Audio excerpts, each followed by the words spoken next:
Hello, welcome to Comcast Newsmakers, bringing you news and information from people making a difference in our communities. I'm Beverly Weaver, and joining me now is Linda Meric, the National Director of 9 to 5, the National Association of Working Women. Welcome, Linda. Thanks for coming in.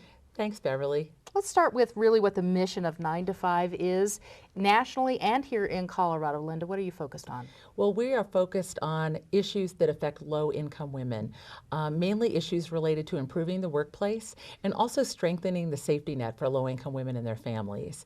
9 to 5 has been around since 1973 when it was formed by a group of office workers in Boston who were dealing with issues like unequal pay and like sexual harassment that they felt weren't being taken seriously by their employers or by elected officials. And so they came together to form this organization to work on improving those types of policies. Yeah, and certainly pay equity is still a huge issue in Colorado, nationwide. You're working very hard on the establishment of a permanent pay equity commission. Tell me about that. Obviously, some work has been done already on it. There has been work done already here in Colorado on a permanent pay equity commission. The pay gap for women is about 77 cents on the dollar is what women earn compared to men when you're looking at women and men in full-time year-round jobs. In Colorado, we're a little bit better than that, where women make about 80 cents for the dollar compared to men. So in 2007, 9 to 5 helped create a pay equity commission in Colorado that brought a diverse group of stakeholders together to look at the issue of the pay gap, and also different solutions to that problem. We released a report in 2008 that had findings about pay equity in Colorado and had 14 different recommendations, both for the governor and the state legislature.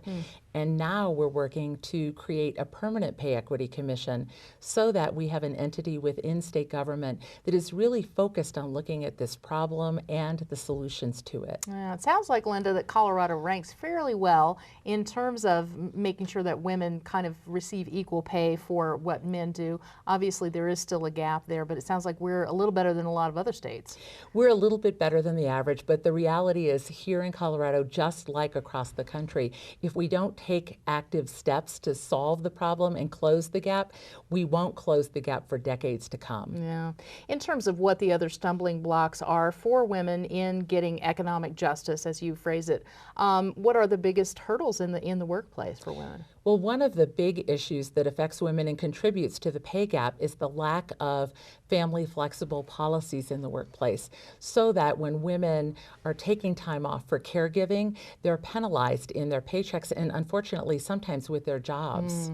In terms of what's being done, you're coming up with some legislation and working with state lawmakers and nationally as well on a couple of different pieces of legislation. Tell me about those. Sure. One of those is around the issue of paid sick days. About half of the private sector workforce doesn't have access to even one paid sick day to take care of their own medical condition or a family member's.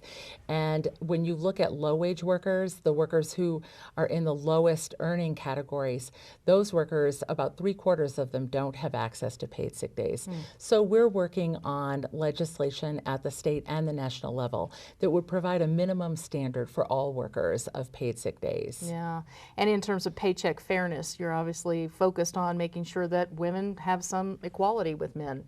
We are. The Paycheck Fairness Act is actually a federal bill. It's already passed through the House of Representatives and is now being considered in the Senate.